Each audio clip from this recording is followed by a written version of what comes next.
How you doing, guys? This is Eric from RuleTheWasteland.com. Hey everybody, I'm JJ Johnson. You're watching Reality Survival. JJ Johnson, LordHumungus, and Shay from Logical Prepper are doing a series of trifectas where they each come up with a theme and then all three of them release videos at approximately the same time and usually on the same date. And then JJ hosts a live stream with the three of them. And it's absolutely fun. A lot of the topics have kind of been well trodden before. It's nice to hear some people who are fairly expert, but not experts, in the field of prepping talk about it. And I have permission to use the little segments I used, and I decided I would actually do a VR to this. But first, have you ever seen such a pair of happy dogs? Top 10 things to do to rebuild post SHTF. Rebuild your community. So this is under the context of the disaster. The wave has come and gone.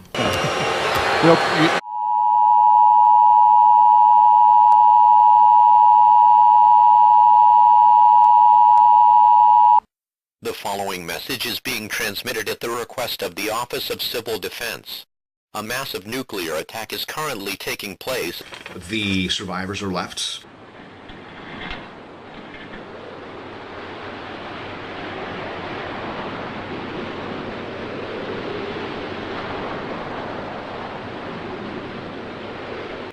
You know, we're really seem to be getting on top of the situation.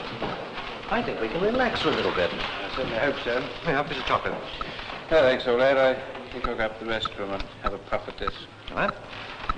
Take this with me.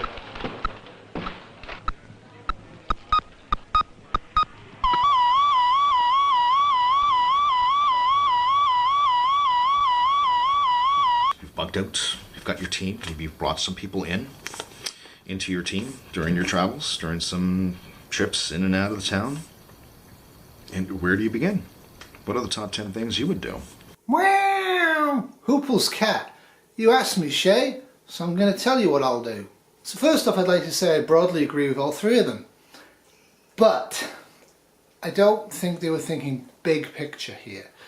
They were tending to focus on rebuilding society. Most of them, with Shay quite exceptional at times, focusing on rebuilding the society within their own bug out community. And I think that's too small picture. So stay with me. Me and my little terriers, we're going to do my Huples Cat's top 10 things that I would do after SHTF has happened on a global scale to make a new society and a new community vibrant and functional.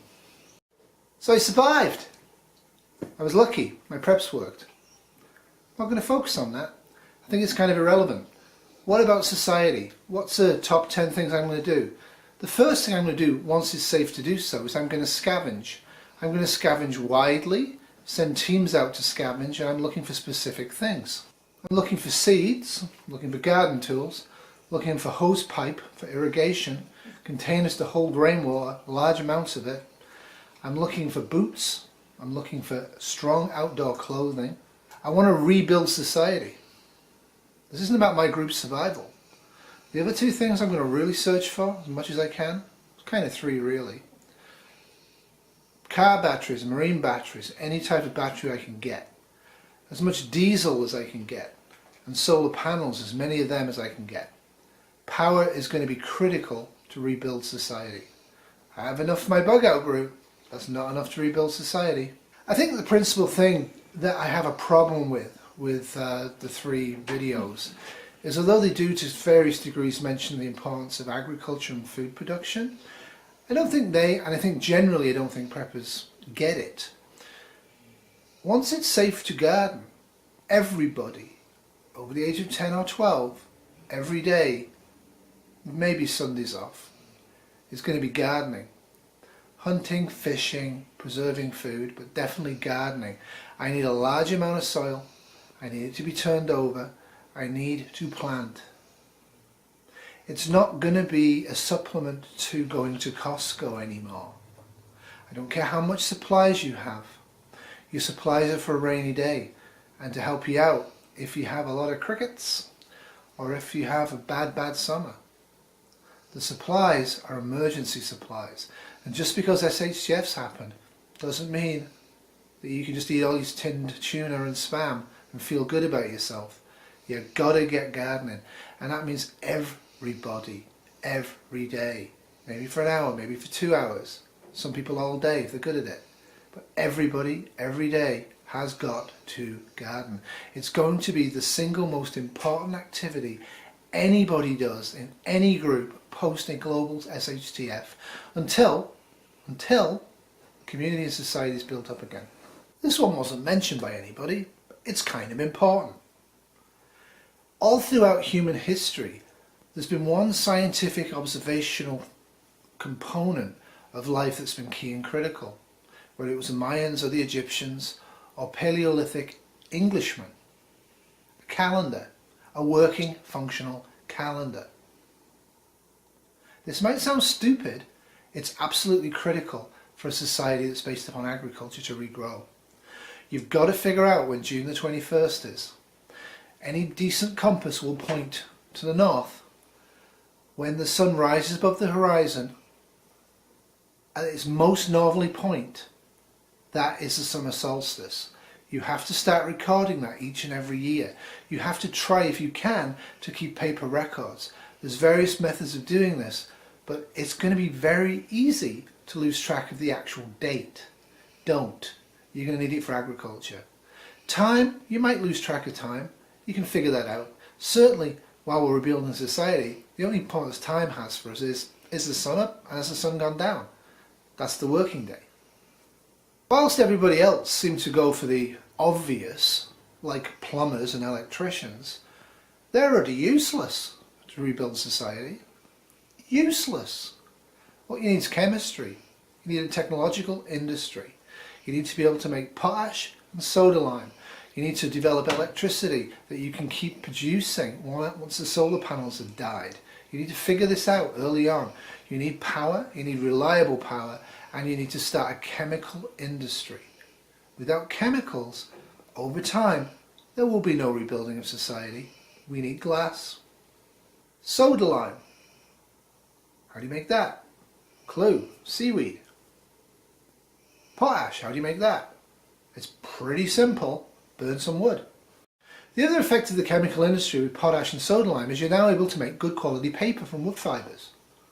You're able to make good quality soap.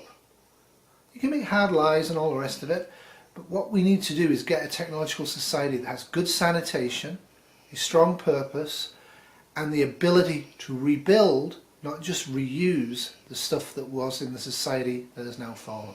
Now, I'm utterly useless at this, but one of the things you really need to focus on quite early on is to start developing the technology of wood gasifiers. All of the petroleum will be gone and useless in about a year maximum, maybe a year and a half. But the petroleum, the gasoline, is going to be gone. Now pretty much all the available gasoline on the planet that we can easily get to is gone. Right? We need a lot of technology to get the gasoline out of the ground. Gasoline is gone. It's probably never going to be worth doing it again. And that will benefit climate change. Diesel. You need to scavenge diesel. As much diesel as you can in the early phase when it's safe. Think about transit trains, bus depots, any source of diesel you can find. However little it is, scavenge as much diesel as you can. In fact, you might want to dedicate a specific team to go out there and get diesel. Get as much of it as you can. It is cheap, it's reliable, and it's powerful energy. It will run out, but while you've got diesel, you've got a lot of capability to restart technology and build wood gasifiers. Now basically the three guys were holed up in their bunker type scenarios with their core group, and that makes sense during the event and in the immediate aftermath of the event. But as soon as you possibly can, and when I did the video that I did on how I would govern my own prepper group, one of the key roles that we would establish early on is diplomacy, diplomats. That wouldn't actually be me. I'm too paranoid for that. I need somebody that's got a fair amount of self-confidence and a good way of getting on with people. Diplomacy. Reach out to the groups around you. Don't be reached out to. Take the initiative very early on. You need a bigger community than your prepper group. Why? Because you'll all become inbred if you don't. We need a large amount of people around us, the more the merrier.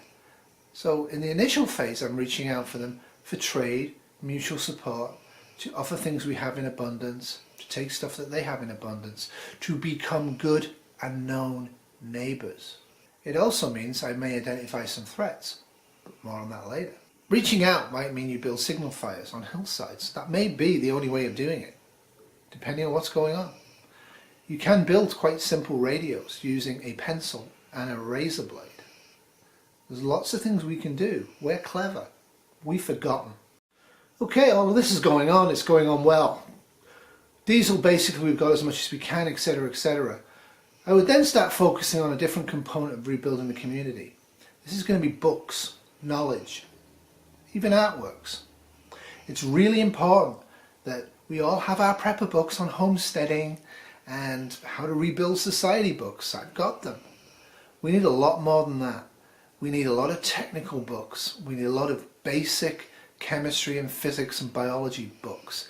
Hit the universities once it's safe and you've taken care of food and immediate security by reaching out to people and figuring out the threats, and by all the other things I mentioned. Hit the universities, hit the colleges, then hit the schools, hit the elementary schools. Get books to teach the children. Now, I did mention that after the age of 12, children are now adults. Not in a sexual way, but they're going to have to work, and they have to work hard. But there's no particular reason why, after the age of 12, school has to be more than 2 or 3 hours a day. This is done in Finland. They have a higher educational standard than anybody over here in North America. School has to be vibrant and to the point.